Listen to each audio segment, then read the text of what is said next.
All right, so now that I've gone through and written down the number and the name for each swatch, I'm ready to go back and actually fill in the information for the swatches below. The reason that we went ahead and put in the number and name for each of these is because it will help us be sure that we're putting the swatch in the right place.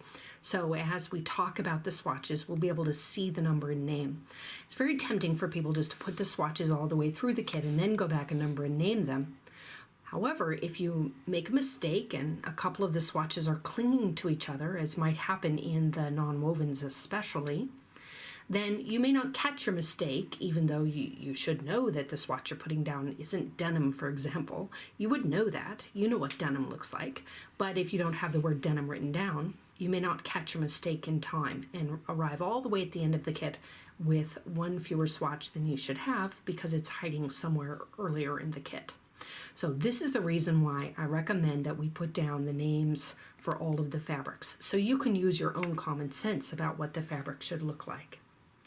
All right, now we're going to go on to the next important phase, which is beginning to take swatches out of the kit, out of the stack. Now you'll notice that this stack of swatches has been set up so that it can't come apart. Mine isn't as tidy as yours will be. Yours will be thinner because my stack has already been taken apart once and reassembled. However, I recommend that as you take the swatch apart, please reflect on the fact that it'll be very easy when the tension of the rubber bands is released for the stack to kind of pop open. And so for that reason, you want to take it apart very gently. The other thing to reflect on is that the face of each of the swatches is facing up, and this blue swatch is the top swatch, the floral is the bottom.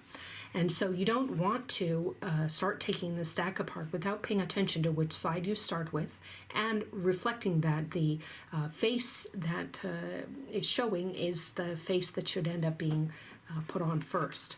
Now, I don't happen to have a nice double stick tape with me today, but my goal here today is not to put together this kit for all posterity. So in fact, I'm just going to be using small bits of average Scotch tape, but just pretend for a minute that this were a double stick tape. You'd want to put the tape roughly about here, right? And so you'd have 3 pieces of tape roughly there. And the reason we're putting the tape here rather than in the center, even if you have a word that says place swatch here, you don't put the tape there, you put the tape above that. And that's because we want to make sure we can actually handle the swatch. Now, notice that I'm holding the stack between my thumb and fingers like this, and I just pulled this one rubber band off, following the direction of my hand. Now I'm actually going to flip it this other way, and I'm going to go ahead and pull this second rubber band off. Now this is where it could get tricky if I squeeze too hard on one side, so I want to make sure and move my thumbs right to the middle and pull the rubber band off. So we'll put those aside, and we'll be very careful in handling this stack now to make sure that it doesn't just fall apart. Now if you're nervous, one of the things that you can do is you can actually just take the stack apart yourself. Right, so I'm going to go right to this purple swatch, this Metlisay actually, and I'm going to set this stack like this and this stack like this. Now I'll be less concerned about them falling apart. And I'm actually going to take the second stack and just set it aside. So now that I have all of my swatches in the first stack, I can take off the very first swatch, right like that, and I can set it right like this onto that piece of tape that I already have, right? And of course you'll have pieces of double stick tape, and you want to make sure that you position the swatch carefully the very first time, because as you pull it off the tape, you'll lose the stick on the tape. If that happens, just put another piece of tape down.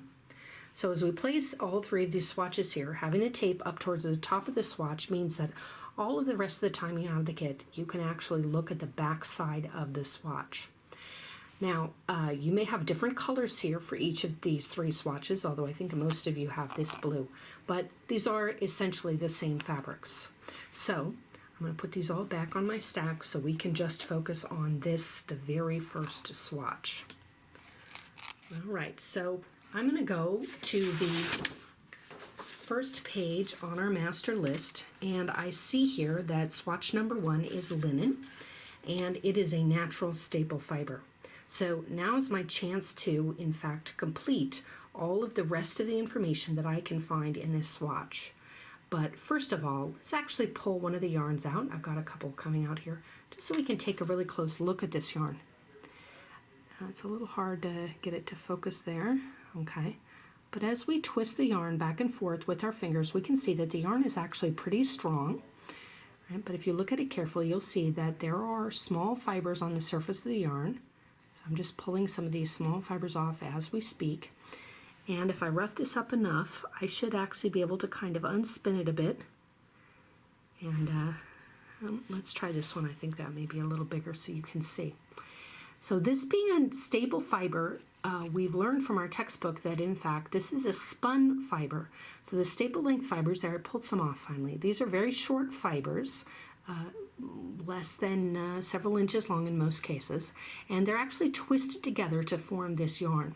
So we can identify this staple fiber because we can begin to disintegrate it with our fingers, and we'll practice this with the filament yarn in just a minute so you can see the difference.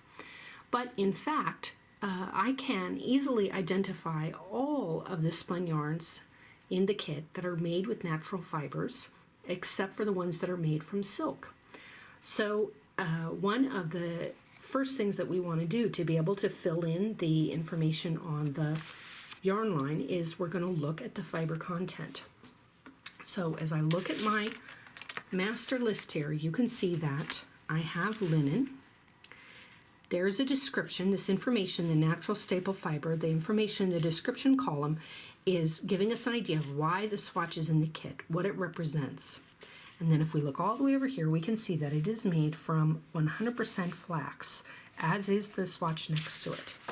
So on the fiber content line, I'm going to write 100% flax. Now, I just told you that it was a spun yarn because I took it apart. But in fact, I know that flax is a natural fiber. So I know that this yarn is spun just by looking at it as a natural fiber. Let's take a minute and think about all of the swatches on the first page and whether or not they are spun or filament. And I'm going to go ahead and put an S next to each of the ones that are spun yarns. This one's made from cotton, that's a natural fiber. This one includes, yep, that's cotton, that's natural. Flax is natural. Flax is natural. Ramie, which you may or may not have ever heard of, but if you look in your textbook, you'll see that ramie is a natural fiber. Hemp is a natural fiber. Wool is a natural fiber. Camel hair is a natural fiber. Now here's the silk. We'll have to skip that for a minute because we'll have to look at that with our own eyes. Rayon, rayon lyocell, acetate, triacetate, rayon from bamboo, PLA, nylon, nylon, polyester, polyester. None of those are natural fibers. Those are all manufactured fibers. And so it isn't until I get down to the one made with cotton that I see my next natural fiber. Now, just because it includes some fibers, in this case this elastomeric fiber called Elastorel P, doesn't mean that it's not a spun yarn. If we include any staple fiber in the yarn, then we have to spin it in order to make the yarn. That one gets an S. There's some cotton. Next to swatch number 40, that gets an S. Acrylic, monocrylic, glass, nylon. Those are all manufactured. So skip those. I'm going to skip silk. Polyester, monocrylic, nylon. Those are all manufactured. But here's some cotton. Cotton, cotton, camel hair, wool. This includes cotton. Rayon is still manufactured. Polyester, cotton, polyester, but it includes cotton, so that gets an S, and that gets an S. So you can see I've immediately identified most of the fibers on this listed in this first page of the master list as natural, meaning that the yarns that the swatches are made of are going to be spun yarns. So there is absolutely no excuse for having blank spaces on your yarn line all the way through your kit.